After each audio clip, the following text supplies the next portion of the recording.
So let's all stand, please, and open your Bibles to the book of Nehemiah, chapter 4, verse 6. The book of Nehemiah, chapter 4, verse 6. I would like to request some of our ladies to be with our guests so that they can also have Bibles. Kinsay pwede na to mahangyo din ha. Eloise, Ma'am Eloise, please. Okay? So thank you. Okay? Nehemiah chapter 4, verse 6. Ingon si Nehemiah, so built we the wall, and all the wall was joined together unto the half thereof. Now here's the most important part. For the people had a mind to work. Okay?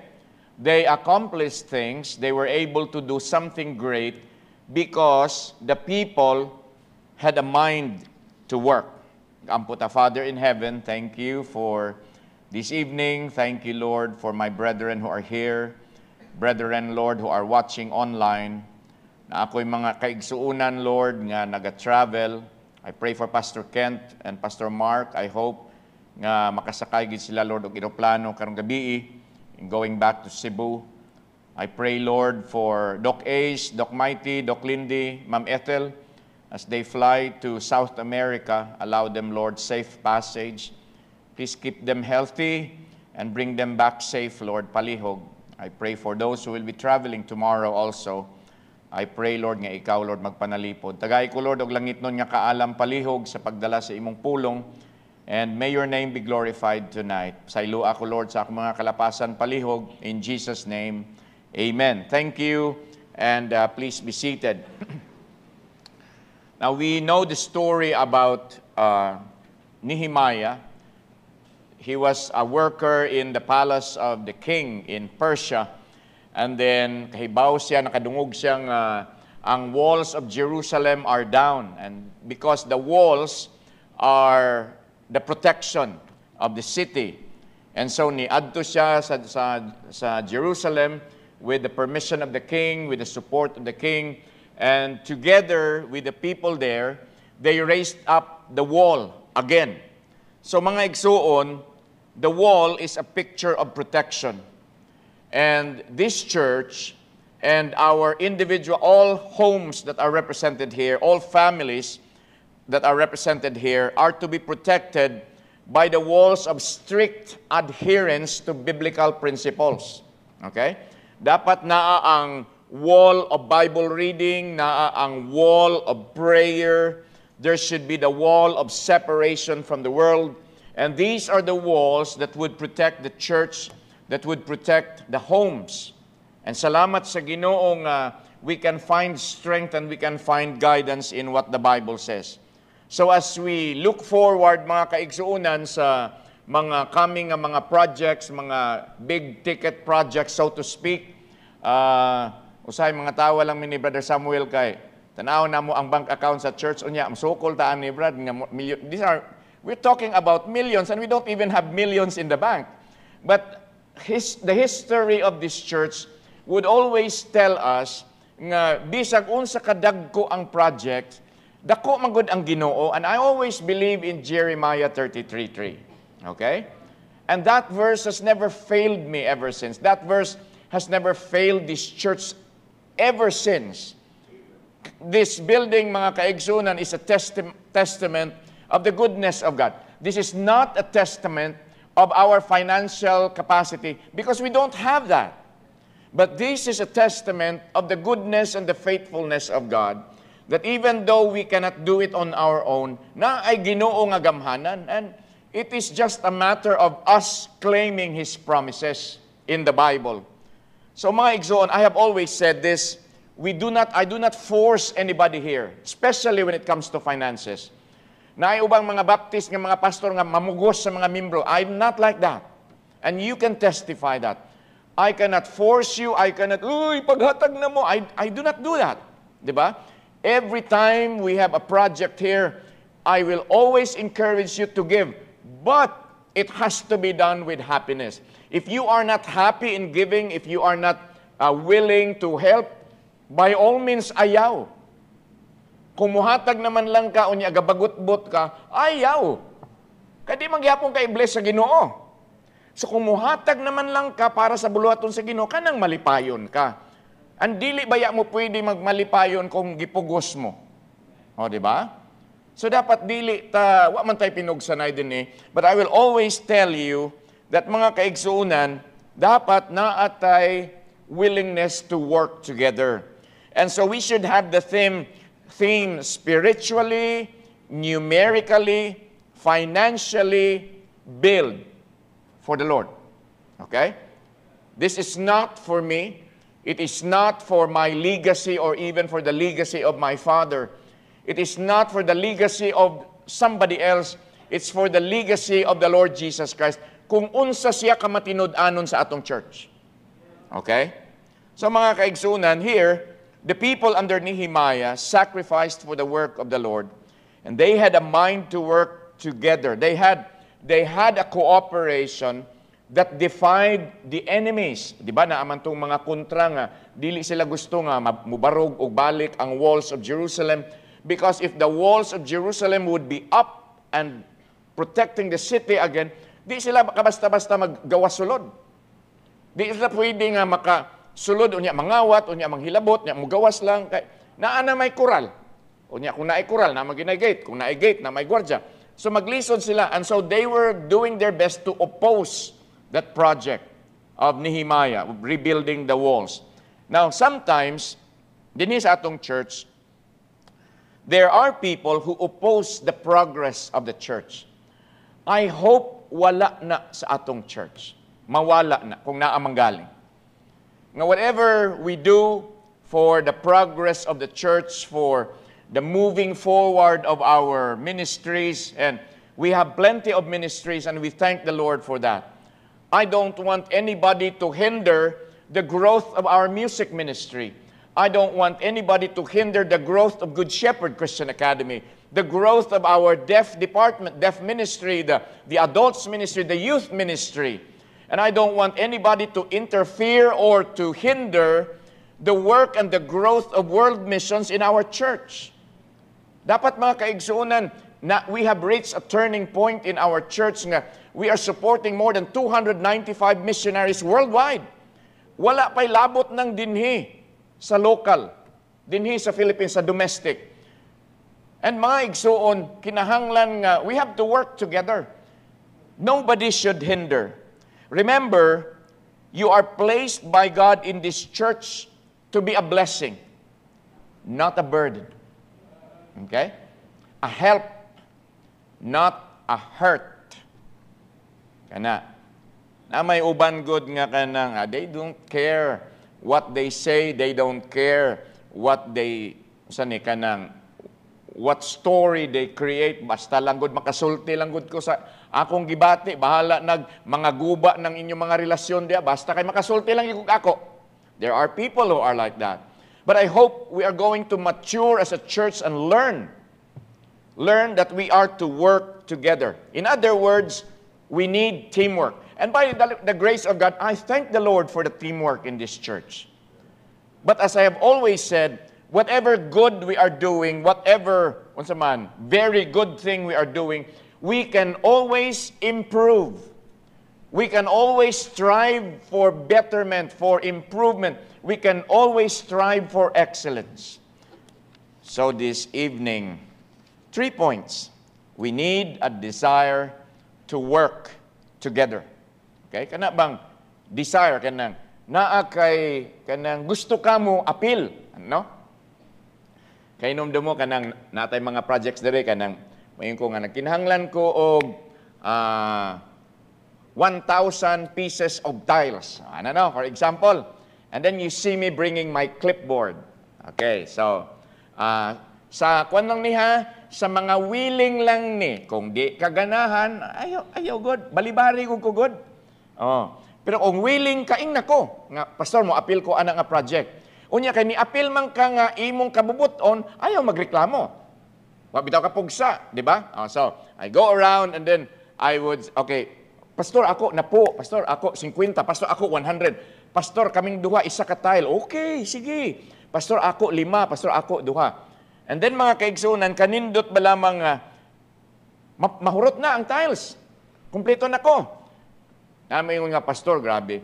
Wag yung ka mo, dool na ako. Mo-appeal pa ko, ma'am, ayaw na ma'am, kay puno na. Next project na lang ka. I already have everything I need.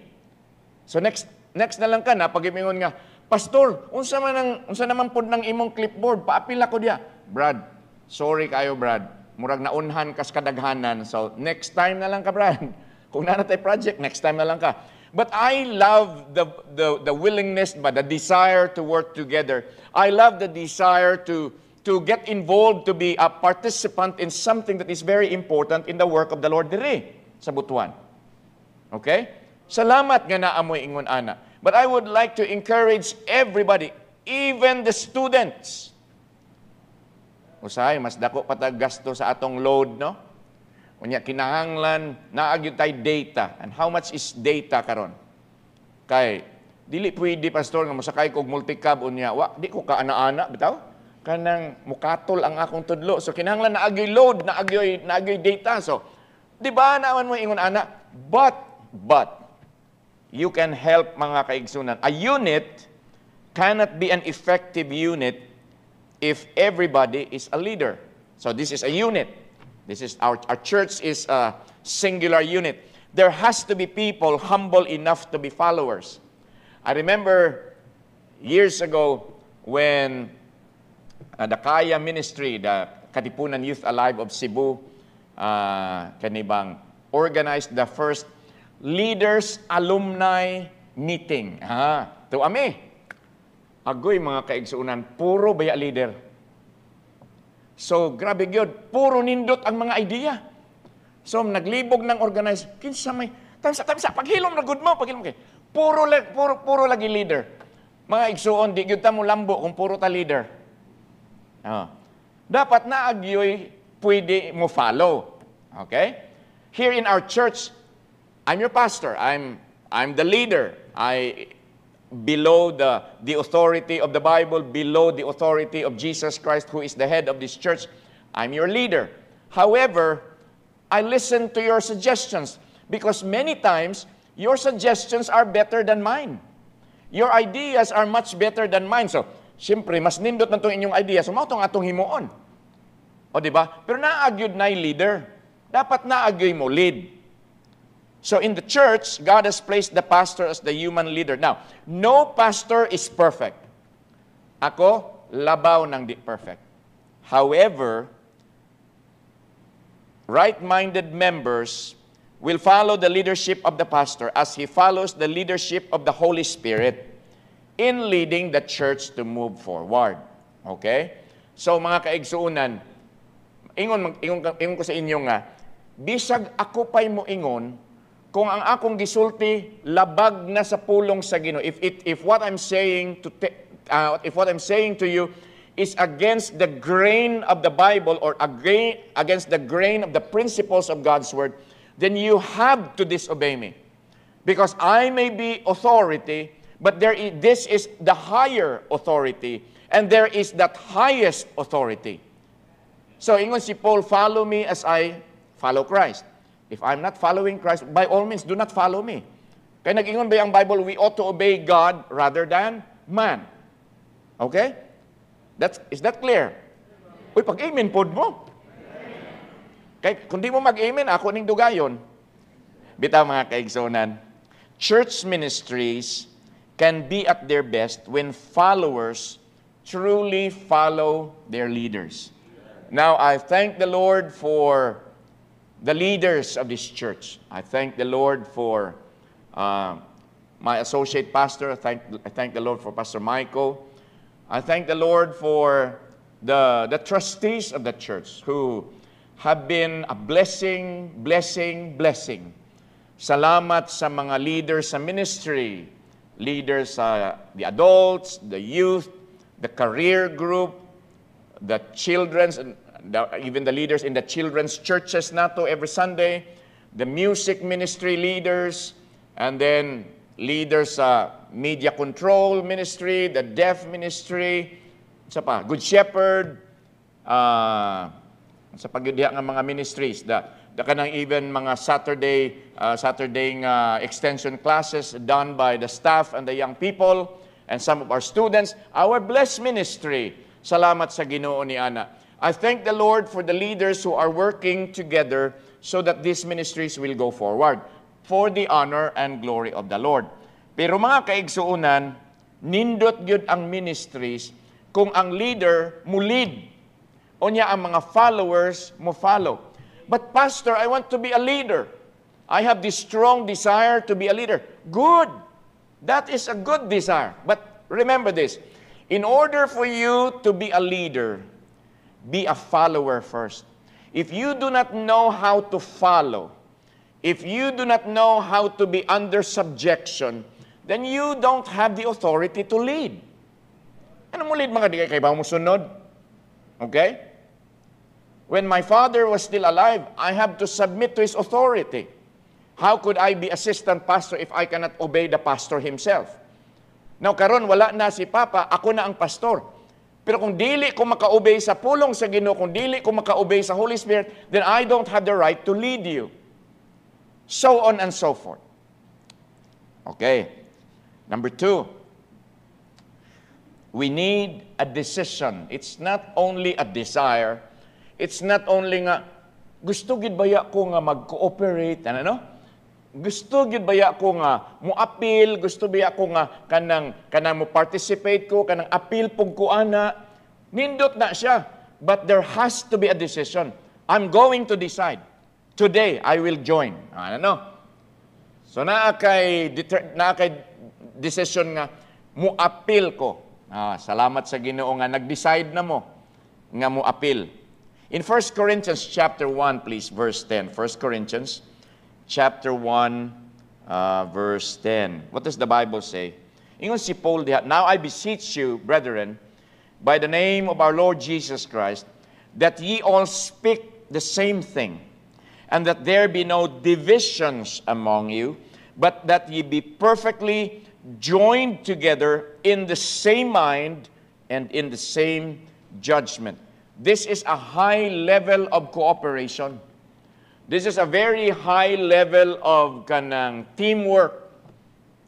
So kanindot mga igsuon nga dili lang kay desire, mo desisyon gyud ka.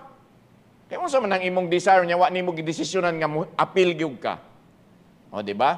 Parera gud anang kanindot iadto sa magtan-aw ko anang mga pictures bitaw sa Agusan del Sur, sa Surigao del Sur nga unsa nang sa mga laswitan, mga enchanted river, wala pag ko kaanha diha.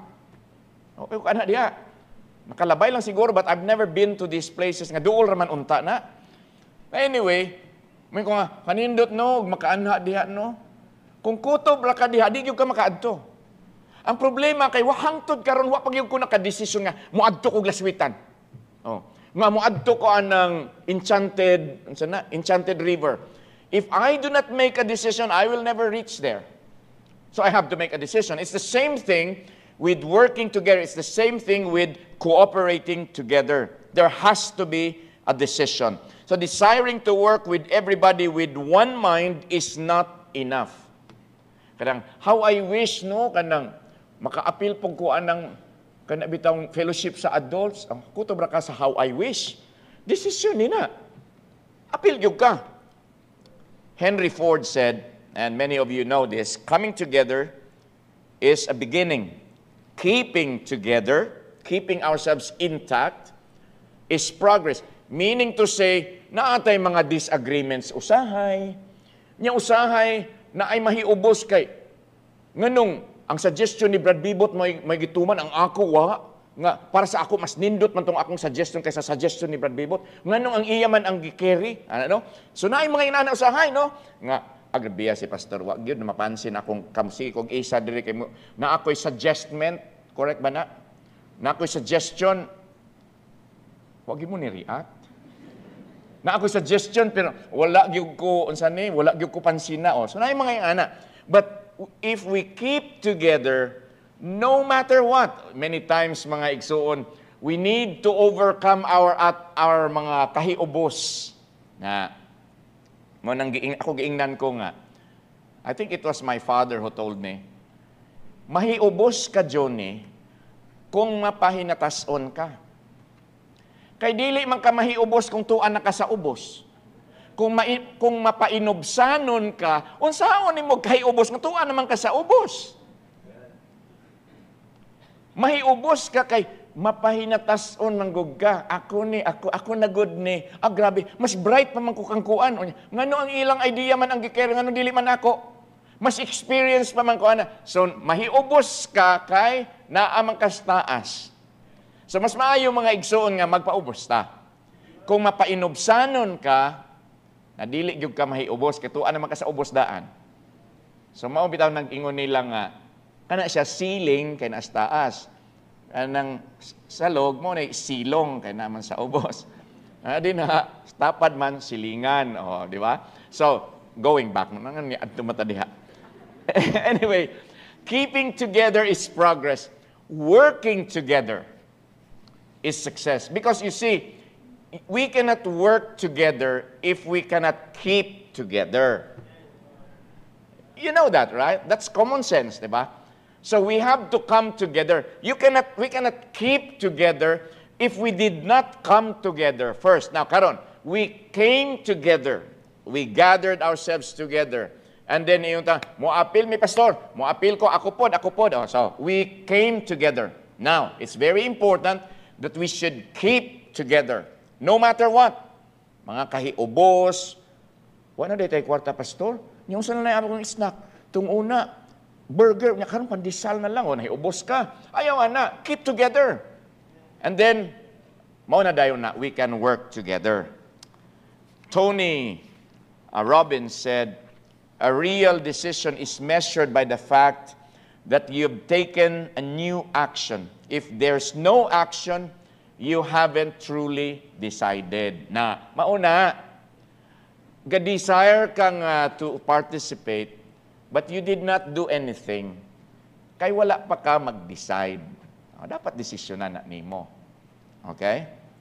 So when you join a ministry, make a decision to work together, cooperate with each other for the good of that ministry. And let us strive to excel in everything we do. I have always said that. Wherever I go when I speak, I always say, let's go for excellence because it's for the Lord. Dapat naagyoy excellence. So let us strive to excel in what we are doing. Realize that you are doing a great work because it's the work of the Lord. I have always said this, the greatest work in the world is the work of the Lord.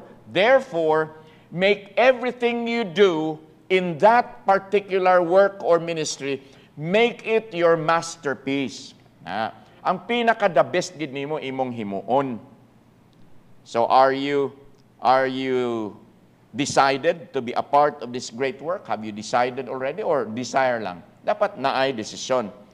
Are you decided to work together with the others who have the same decision, the same mind? Number 3. Hinay ang amen. Magdugang taog. Number 4 and number 5. Number 3. We need... ito pa, utro na ako. Number 3. We need dedication. It's good to have a desire to work together. Okay? So, naka-desire. And then, you made the decision. Nag-decide ka nga, appeal gid ko. So, okay na.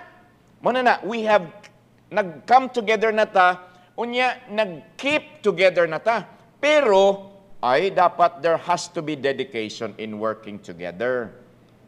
Dili at the slightest kanang dili maayo pagtan-aw nimo murag tagilid naman ni hawa na dayon ko kay naarabay uban mga tawo nga maayo lang og sugod nya di mo tiwas.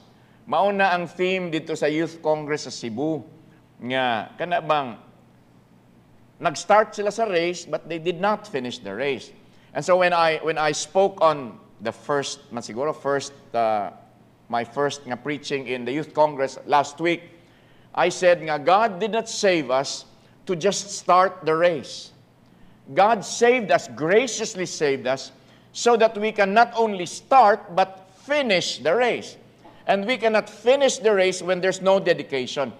Nothing will be accomplished in our church when there is no dedication. Dapat na ay dedication, good. Hebrews chapter 10, please. And this is our last verse for tonight. Hebrews 10, 23 to 25. Ingon sa Bible, let us hold fast, that's dedication, the profession of our faith without wavering. Why? For He is faithful that promised. So kay faithful man ang Ginoo, dapat mag-faithful po ta. Okay?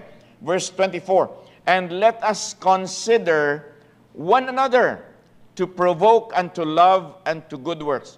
The word provoke there could mean to urge or to encourage. Nga kana bang, Brad, ayaw gluya-luya diya, Brad. O dapat naa ka. Ano no? Sis, ano sa man ka, mura man kag kakuyapon na, unsa ba? Padayon ta. Ano no? Naingon anak, saan man. We are humans and many times we get discouraged. Many times we forget ba nga naatay buluhaton iya sa Ginoo. We forget that what we are doing is very important because it is for the Lord. And that's why we get discouraged and then murag undang na lang ko, ano no? Mo-quit na lang ko. Ayaw. So ingon sa Bible, let us consider one another to provoke unto love and to good work. So, I would say this to some people, like, sometimes I would go to Brother Adrian. Brother Adrian, palihog ra kong ipa-follow up ni si Kuan, okay, murag gimingaw na ko anak niya sa church. Ano no? Kani si Kuan, Brother Adrian, palihog ipa-follow up ni kang Kuan. Ingna si Eloy nga i-follow up ni si Kuan. Ingna si kinsa dia, si Lloyd, ingna si JB nga i-follow up ni kay para basin og kinahanglan nang naog gamay nga ali diri na ba kanang encouragement. And I love to see young people and church members coming back and serving the Lord again because that is what God wants us to do. So mo nang ingon sa verse 24 nga let us consider one another, not just myself nga ako faithful man ko. Pagtanaw na ako nga si Lawrence murag wala namang kakuyapon naman ni si Lawrence o niya, si Aret, murag na po'y umoy ang yang Christianity. Bahala, basta kay faithful ko. No. Ingon sa Bible, I have to consider my brothers. So, unsa man Aret, padayon ta. Ana ba? See? You consider one another and provoke unto love and to good works, not forsaking the assembling of ourselves together, as the manner of some is, but exhorting one another. Mo nang ingon ni Pastor kisa ito, mag-encourage Pastor Bernardo, mag-encourage ta o mag-pray ta, exhorting one another, and so much the more as he see the day approaching. So kanindot ba dito sa balik ta sa katong sa wall of Jerusalem, they protected each other. While they were working, they were also watchful against the enemies who were trying to disrupt the work. So katrabaho sila, pero at the same time, they also had their swords and their spears in case moabot na pod ang mga kontra unya manghilabot na pod, mangsabotahe na pod. So mao na mga igsoon nga they were working together. They were committed to continue working together. James Cash Penney said, growth is never by mere chance. It is the result of forces working together. Unsay nganong naatay auditorium. This is not because of kanang naay big bang. Bang! Ano ba? Unya napurma dayon ni. Kana bang theory of evolution? It's not because of naay tao nga niabot diri nga pag-anak na ada na building, magic, but it's not the result of magic, but this is the result of God working through us and helping us accomplish this. O di ba kanindot ba nga makaingon ta nga ay salamat Lord nga tung una wa pa ni tiles pero salamat Lord ha, nga naka-appeal ko anang tiles. Ano no? Yeah. Salamat Lord nga naka-appeal po ko anang nakaamot po ko sa aircon. Unya nakahatag po ko sa grand piano. Salamat Lord nga I am part of the projects of this church. Kanindot mga kaigsunan kong ingon ana. Next month I will be Ma'am Russell and I will be flying from Cebu to Kansai International Airport. And when we land in that airport, when I feel the tires of the plane touching the tarmac or the runway of Kansai International Airport, kanang, I don't know, feeling of nostalgia or kana bang kung sa Nihongo pa, hisa Shiburi na, natsukasiya na. So, kanang, ay, murag, dili ba yung ko itong una? Kami ang nag-install ng mga paraphernalias diya sa ilawom sa runway. Ano, no? Nakatrabaho ko din So, it is not because of me, but because I am part of that airport. So I had the great privilege to work in that airport. And so every time I see that on TV, every time I see that in a picture, and when I land in July 9, kanindot nga makaingon ko nga, thank you Lord, I am part of this. Mauna mga igsuon. It's not by mere chance, but it is the result of you and we deciding to participate, and then nag-dedicate nga mo padayon kog participate, mauna ang result. Vince Lombardi said, the price of success is hard work, dedication to the job at hand, and the determination that whether we win or lose, we have applied the best of ourselves to the task at hand. I received a message from Brother Bebot, gaina, Pastor, Lord willing, mga after lunch memo, travel from Surigao, balik sa Butuan. Please pray for us. We did not win, but, we did not win, but, kanindot no? We enjoyed the fellowship, di ba, Brother Bebot? So, kanindot ba? So, nang ginaingon din nga, and the determination that whether we win or lose, we have applied the best of ourselves to the task at hand. There are times when God will not allow us something that we really like. Pero sige lang, win or lose, pasar or dili, smile gyapon. Padayon gyapon because it's not the end of the world. Okay? Let us continue working for the Lord. So there should be a mind to work, initiative to work, initiative to be a part of the work. So remember this, I would like to remind everybody, nobody can whistle a symphony alone. It has to be the whole orchestra. I thank the Lord for our orchestra. Last night na ako'y mga bisita din 5 ka pastor coming from Bulacan and Cavite. And ilang pag-anhin nila din ako silang gidala din na pa sa missions cabinet. And then they were very happy, and dito tayo galing. Dito tayo galing. Nanggaling tayo dito. This is where we came from. And so, ilang ikuan nga, ang church, nag-send out kang Pastor Tony Calo in El Rio, nag-send out dito kang Pastor Rick Negros, naaman ang brother ni Pastor Rick Negros, si Ma'am Dorina, unya kani, nag-send out kang kuan dito sa Bulacan, kani, nag-send out ko nga, galing ka pala, kalinya, kapamilya pala tayo. Why didn't you tell me when we met in Bethany? Pastor, nahiya ako. Anong mauwaw man ka?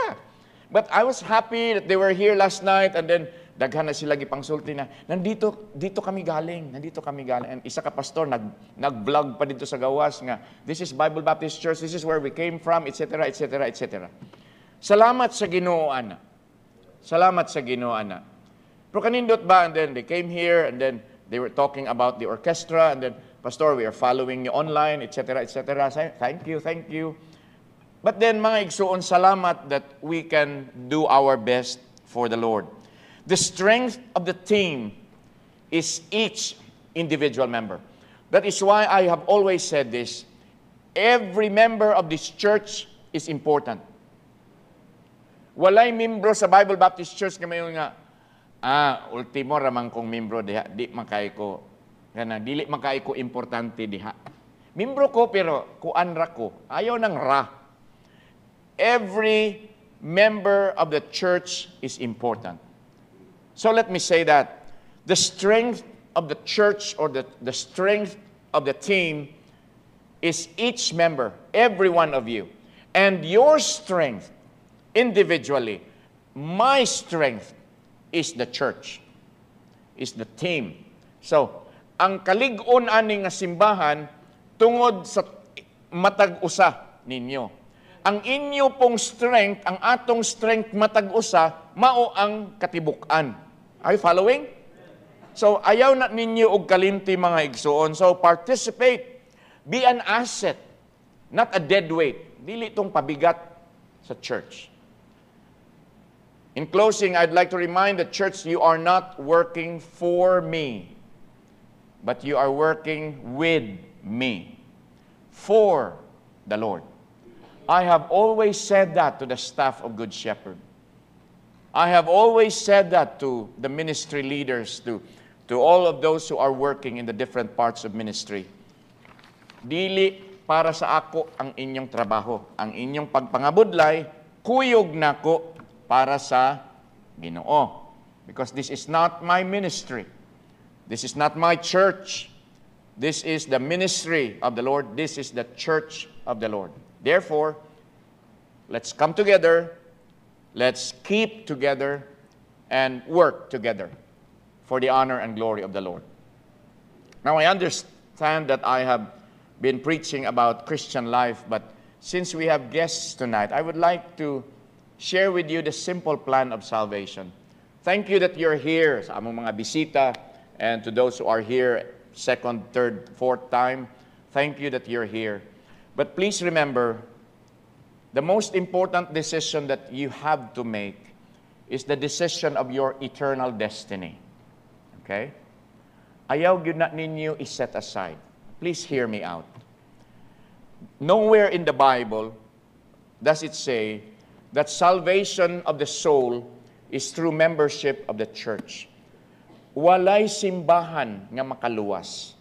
Kay ngano, walay perfect nga simbahan. Okay? It's not the church that can save. It is not baptism that can save. It is not good works that can save. The Bible is very clear about that. And so it's very important that you go to the only one who can save, and His name is Jesus Christ. Salvation cannot be received from an institution. It cannot be received by an action, by something you do, like pakanon nimo tanan pobre sa Butuan, pakanon nimo ang tanan pobre sa Surigao, or tanan sa Tandag, or kung asa dinha. No. Philanthropy cannot save you. Good works cannot save you. Being a good person is good, but that is not enough to save you. The only Savior is Jesus Christ. And that is why He said in the book of John, Jesus said, I am the way, the truth, and the life. No man cometh unto the Father but by me. That's by Jesus Christ. The Bible says in Acts 16:31, believe on the Lord Jesus Christ, and thou shalt be saved. It is never believe in Bible Baptist Church, or believe in this cathedral, or believe in this institution, or believe in this religion. The Bible doesn't say that, but the Bible is very clear. Believe on the Lord Jesus Christ, and thou shalt be saved. Sigurado ba, Pastor, maluwas? Oh, yes. Mahibaw ba ta, Pastor, nga maluwas? Yes, because the Bible says, you will know that you are saved. You will know that you have eternal life. That is what the Bible says. Somebody would tell me before nga, kanang, igo raman na June ka makahibaw kung patay na ka. Now, that would go against common sense. Kay kung patay na ka higala, dili gyud ka makahibaw kung giunsa ka. Kung asa ka gilubong, kung unsay itsura sa imong lungon, unsay itsura sa imong barong or imong dress, you will never know because you are already dead.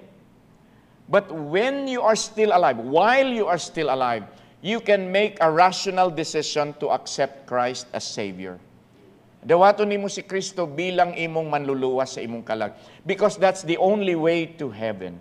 Ayaw mong tuoan ng muingon sa TV nga, ang kanang langit, parihara na sa kanang muadto kag Manila, daghang kag dalan, pwede ka mag Cebu Pacific, pwede ka mag Philippine Airlines, pwede ka magbarko nga via Cebu, pwede ka nga magbarko via Surigao, pwede ka mag-land trip via Lipata, pwede ka mo biyahe, pwede ka mo adto kanig, kuan pa, kaning Kamigin, o niya, mo adto ka kung, daghang kayo pamaagi ang mo adto sa Manila. Yes, that is true, because Manila is just an earthly destination. Heaven is beyond the blue. Heaven is beyond this earth. Heaven is even beyond this universe. Because heaven is a very different place. And there is only one way. His name is Jesus. Tonight, ask yourself, am I going to heaven? Kay mamatay man gyud ta. Whether you like it or not, mamatay gyud ta. Ang problema lang sa kamatayon, kay wa ta kahibaw kung kanus ata mamatay. So maayo nang magpreparar ta para sa kamatayon, kay wa ta kahibaw kung kanus mamatay, asa ta mamatay, unsa nga pagkamatay. Naay uban mamatay masakit, naay uban mamatay madisgrasya, naay uban nga palang natulog lang patay. Pero kanindot nga when you die, you know that you are going to heaven. If you do not know you're going to heaven, please tonight make a decision, a very important decision to accept Christ as Savior.